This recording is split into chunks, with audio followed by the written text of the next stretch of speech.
Hello friends, welcome to Soma's sweet kitchen. আজ আবার আমি আপনাদের সামনে একটা সুন্দর রেসিপি নিয়ে হাজির হয়েছি, যেটার নাম হলো চিকেন ভাপা। তো আপনারা হয়তো অনেকেই অনেক রকমভাবে বানিয়েছেন। এটা একটা ইউনিক রেসিপি। আপনারা যদি বানিয়ে একবার দেখেন তো আপনাদের কেমন লাগলো আমাকে কমেন্ট করেও জানাতে পারেন। তো আমি এর জন্য দেখুন নিয়েছি 500 গ্রামের মতন, 450 কি 500 গ্রামের মতন চিকেন। এটা বোনলেস চিকেন নিলেই বেটার হয়। তো আমি বোনলেস ছোটো ছোটো করে টুকরো করে নিয়েছি। চিকেনের হাড় সমেতও নিতে পারেন, কিন্তু তার থেকেও বেটার হয় যদি বোনলেস নেন। তো বোনলেস চিকেনই আমি এখানে ইউজ করছি। তো এই চিকেনটাকে আমি ভালো করে ধুয়ে নিয়ে জল ঝরিয়ে রেখে দিয়েছি। এবার এটাকে ম্যারিনেট করার জন্য আমি একটা মশলা তৈরি করে নেব।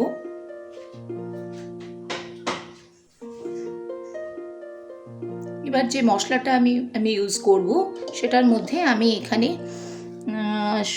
সর্ষে, কালো সর্ষে আমি 3 চামচ মতন কালো সর্ষে দেব। যেহেতু আমার চিকেনটা একটু বেশি আছে, কালো এবং সাদা দুটো সর্ষেই আমি ইউজ করছি। 3 চামচ সাদা সর্ষে আর 3 চামচ কালো সর্ষে দিলাম। আর এর মধ্যে যেটা দেব সেটা হচ্ছে পোস্ত, 2 চামচ পোস্ত, আর 6-7টা কাজু,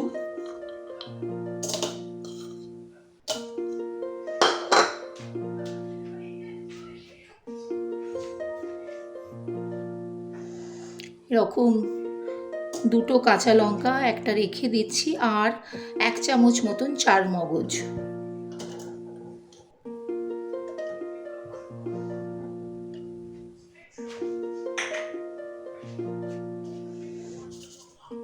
এবার এটাতে আমি একটু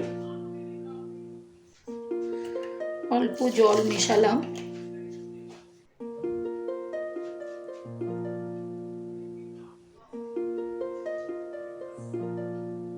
এবার আমি এটাকে একটুখানি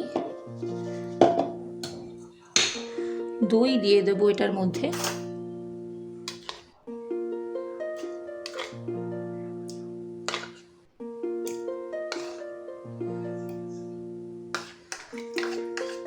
পাঁচ চামচ মতন দই দিলাম।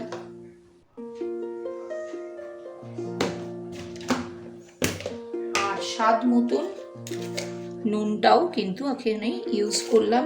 কিছুটা আমি ম্যারিনেট করব, সেই অনুযায়ী আমি নুন দিলাম।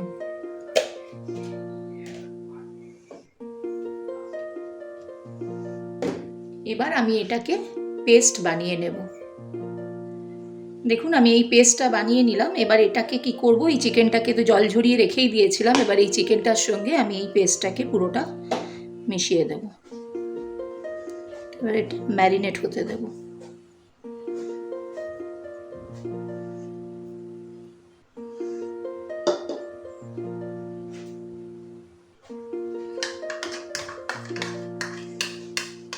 যে দইয়ের জলটা ছিল সেটাও মিশিয়ে দিলাম।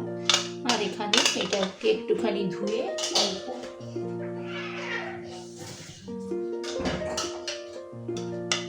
এই যে অল্প একটুখানি এটাকে ধুয়ে আমি এটার জলটাও এখানে মিশিয়ে দেব।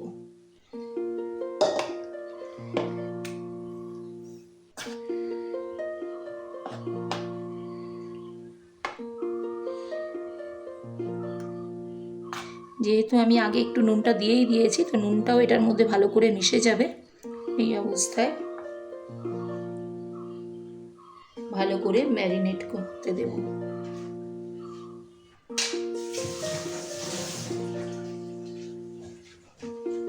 আর ওপর থেকে একটু যে এই যে গন্ধরাজ লেবু আছে, গন্ধরাজ লেবুটার অল্প একটুখানি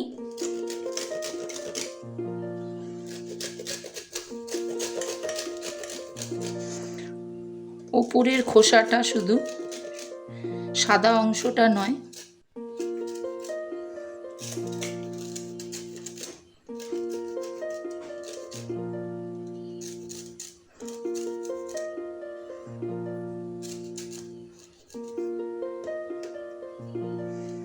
একটু দিলেই এটার গন্ধটা ভালো আসবে।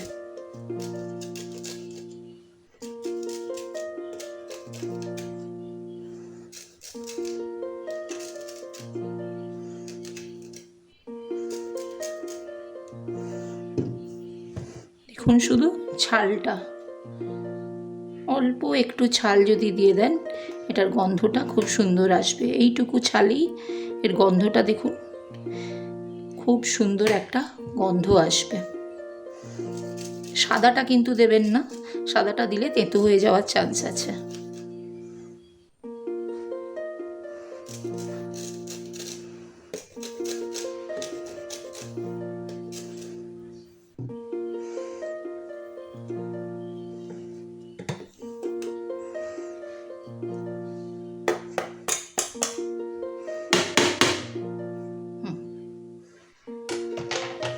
এবার এটাকে আমি এই অবস্থায়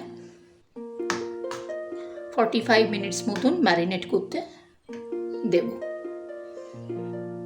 এখন আমি একটা ছোট্ট মশলা বানিয়ে নিচ্ছি, যেটা আমি ওই ম্যারিনেশনের যেটা ম্যারিনেট করতে দিয়েছি তার উপরে আমি ওটা দেব। এখানে আমি 3 চামচ মতন সর্ষের তেল ইউজ করলাম।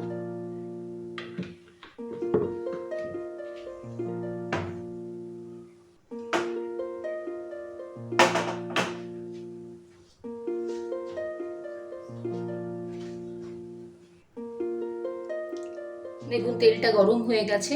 আমি এই অবস্থাটার মধ্যে দুটো মাঝারি সাইজের পেঁয়াজ লম্বা করে করে কেটে দিয়ে দিলাম।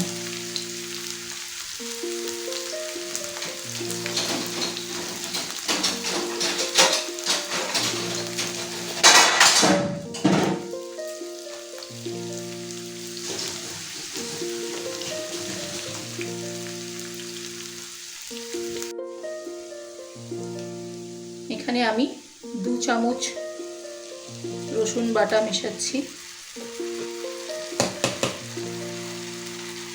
আর 2 চামচ আদা।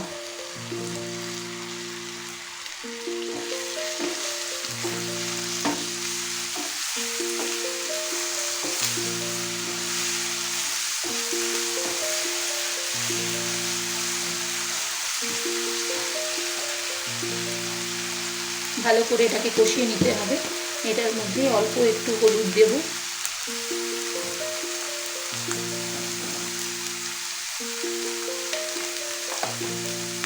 ছোটো চামচের 1 চামচ হলুদ দিলাম।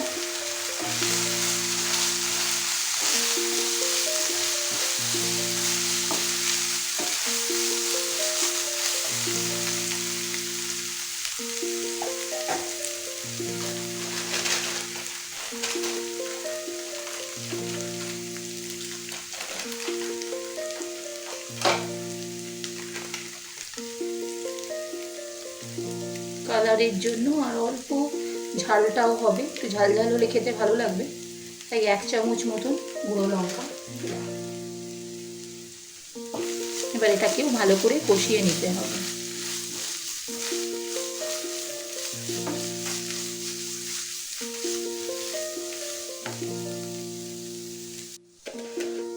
আমি যেহেতু মিক্সিতে আমি পেস্টটা বানানোর সময় একটু নুন ইউজ করেছি, এখন বাকি নুনটা আমি পরিমাণ মতন এটাতে যতটা লাগবে ফুল চিকেনে তার জন্য আমি নুনটা দিয়ে দিলাম, এখানে মিশিয়ে দিলাম এই মশলাটা বানানোর সময়।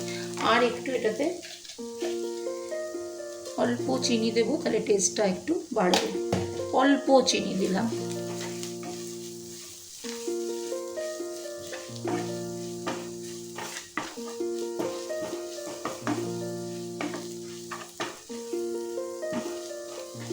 আমার মশলা পুরোপুরি রেডি হয়ে গেছে। এবার আমি এই মশলাটাকে ওই ম্যারিনেশনের যেটা বসিয়েছি চিকেনটা ম্যারিনেট করতে, সেইটার মধ্যে কিন্তু আমি দেখুন এবার এটা যেটা আমি অলরেডি আগে থেকে করে রেখেছি তার সঙ্গে কিন্তু আমি এই মশলাটা মিশিয়ে দিচ্ছি।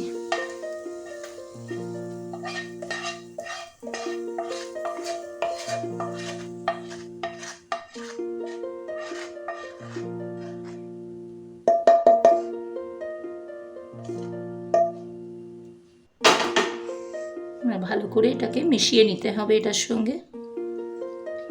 দেখুন কি সুন্দর লাগছে এবং খেতেও কিন্তু ভীষণ সুস্বাদু হয়।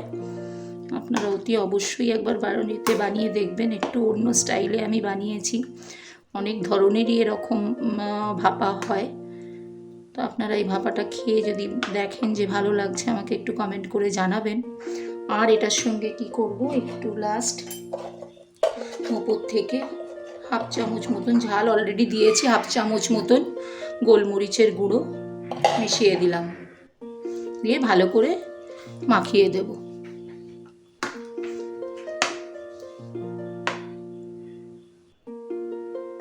দেখুন বন্ধুরা, আমার কিন্তু চিকেনটা খুব সুন্দর করে ম্যারিনেট হয়ে গেছে। এবার আমি কি করব, এইটাকে আমি একটা বাটিতে ট্রান্সফার করব। তো যেহেতু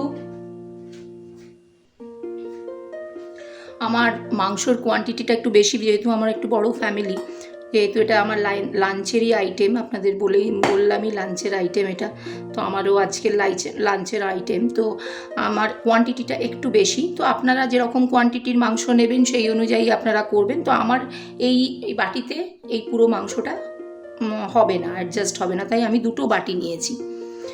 তো প্রথমে কি করবেন, একটা বাটি নিয়ে এই বাটির মধ্যে, যেটা একদম ফুললি যার লিডও আছে সেই রকম একটা বাটি নেবেন, লিডওয়ালা বাটি। তো সেটাকে আগে তেলটা, সর্ষের তেল দিয়ে ভালো করে তেলটাকে এরকম করে সারা গায়ে মাখিয়ে নেবেন, যাতে মাংসটা তলায় না লেগে যায়, গায়ে সারা গাটায় সুন্দর করে একটুখানি মাখিয়ে নেবেন। দুটোতেই মাখাবো আমি।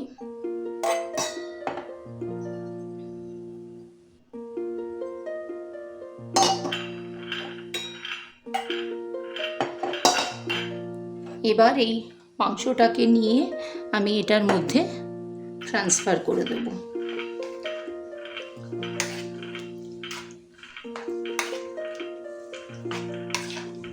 একটু ওপর নিচ করে দিচ্ছি।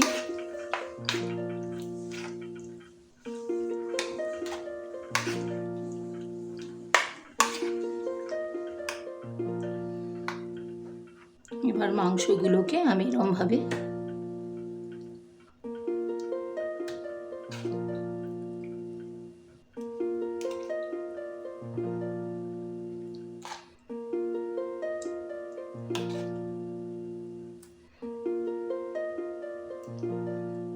যেহেতু দুটো বাটি নিয়েছি, আমি দুটো বাটিতে সমান সমানভাবে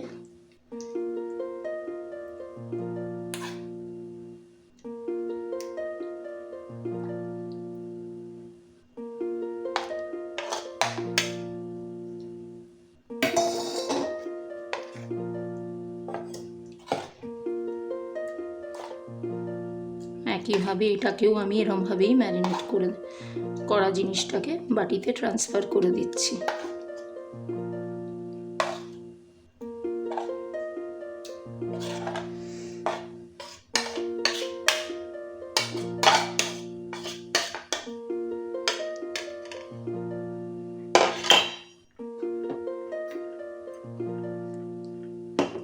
এবার দেখুন এর মধ্যে কিন্তু অনেকটা তেল নিচ থেকে উপরে উঠে এসেছে।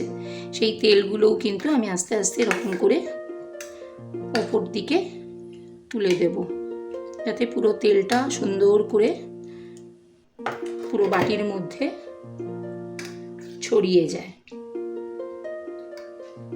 তো দুটোতেই এরকম দেখুন একদম পুরোপুরি রেডি। এবার এটার ওপরে আমি এই দুটো করে কাঁচা লঙ্কা দিয়ে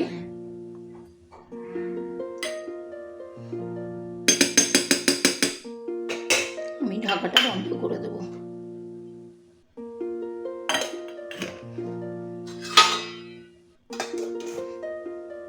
এবার আমার জল দেখুন, এখানে অলরেডি এখানে আমি জল গরম করতে দিয়েছি।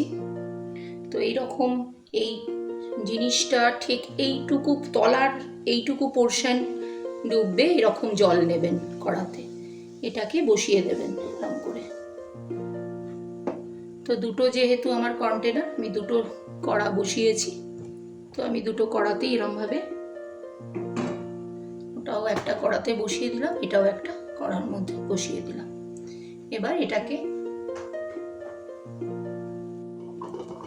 এবার আমি এটাকে ওপর থেকে একটু ঢাকা দিয়ে দিলাম। এইভাবে 25 থেকে 30 মিনিট এটা এরকমভাবে গরম ফুল ফ্লেমে ফুটবে। তারপরে আমি আর ঢাকা খুলে আপনাদের দেখাবো জিনিসটা কেমন তৈরি হয়েছে। দেখুন বন্ধুরা, আমার কিন্তু চিকেন ভাপা একদম রেডি। এটা আমাদের লাঞ্চের আইটেম। তো আমি বলেইছিলাম এটা সাদা ভাতের সঙ্গে খেলেও খুব সুন্দর, আবার জিরা রাইসের সঙ্গেও আপনারা খেতে পারেন। আমরা সাধারণত জিরা রাইসের সঙ্গেই খাই। দেখুন এটা কতটা সুন্দর হয়েছে এবং কতটা আপনাদের তুলে দেখাচ্ছি, কতটা সুন্দর সেদ্ধও হবে এবং খেতেও দেখুন সব সুন্দর করে ছেড়ে আসছে। আপনারা ইজিলি এটা কিন্তু আর সাদা ভাতের সঙ্গে আপনারা খেতে পারেন। কেমন লাগলো আমার এই রেসিপিটা আপনারা যদি একটু কমেন্ট করে জানান তাহলে ভালো লাগবে। Thank you so much.